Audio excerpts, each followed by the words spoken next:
So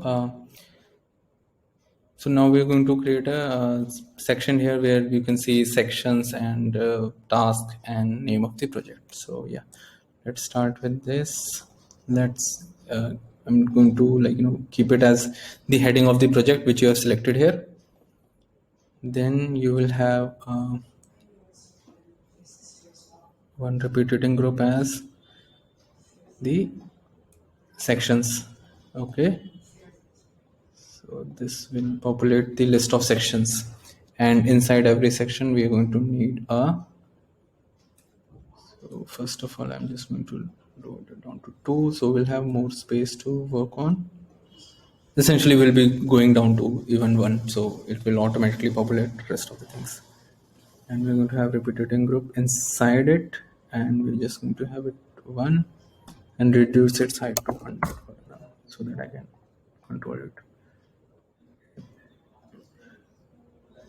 This will be the task. So repeating group, name of that, and let's just group them all together. This element. Yeah.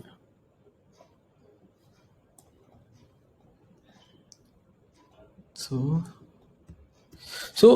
we need to create 2 custom states now. One for to send the data whenever a user clicks on this. Whenever a user select a project, it should send the project's date information to this group, saying okay, this user has selected this particular project.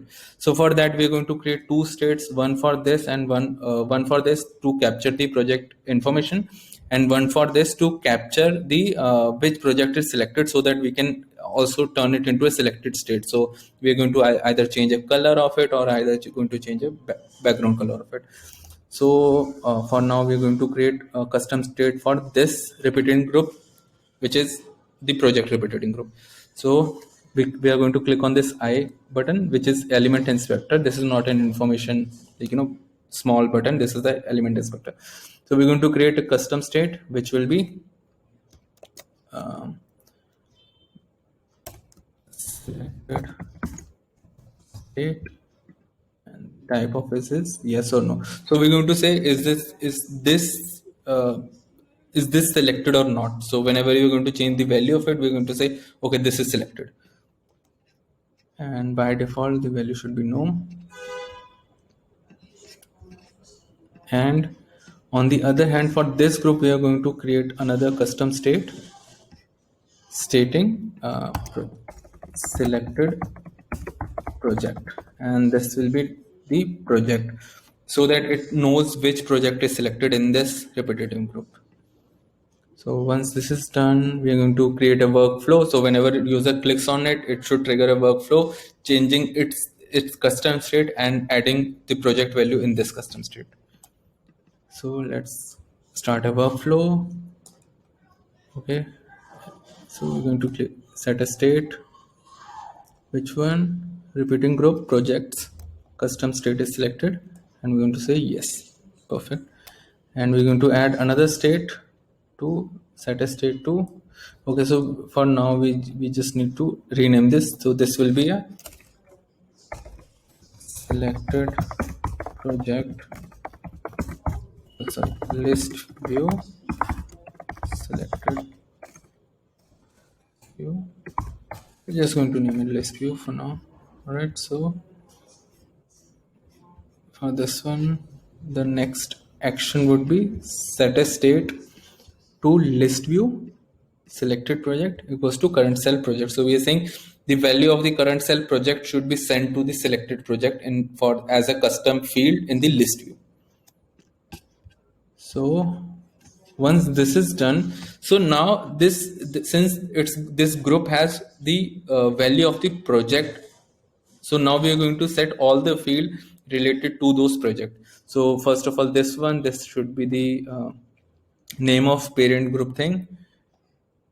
Wait. Sorry. List view, selected project name. Perfect.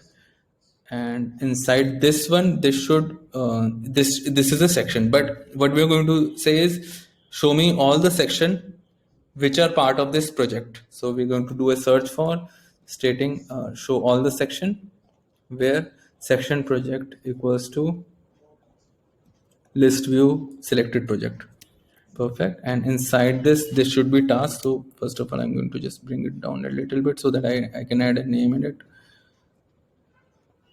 Yeah. This should show us the name of the current cell section name. And this one should be type of task, and do a search for all the task where task section equals to current cell section. Perfect. And inside this I'm going to, oops, not the text. So right now we have project's name here. Inside that we need to create section first to show some section. So I'm just going to add two field here, one for the input and one for to enter it. So we're going to add input field here. This will be different, yeah. And I'm going to add another as button create section. So this will be enter section name, and this will be create section. Now we're going to trigger a workflow. So whenever you input anything there, it should create it as a section. So we're going to say, okay, create a new thing. What do you want to create? Create a new section. Section name should be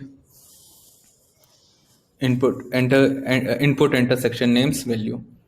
Perfect. And another thing should be section project is the list view selected project. So we are saying the custom field of list view selected project should be the section project for this new section. Perfect. And yeah, this should be it. Let's first test it. Okay, I'm just going to add one more thing here. Okay, so this should be conditional. So whenever the project's selected state is yes, which means it's selected, I'm going to change its probably font color, maybe, yeah, font color to, let's give it red for now. So whenever this is, oh sorry, yeah. So whenever this is selected and it's turned to yes, it should change it to yes. It should change its color to red. So we're going to preview it.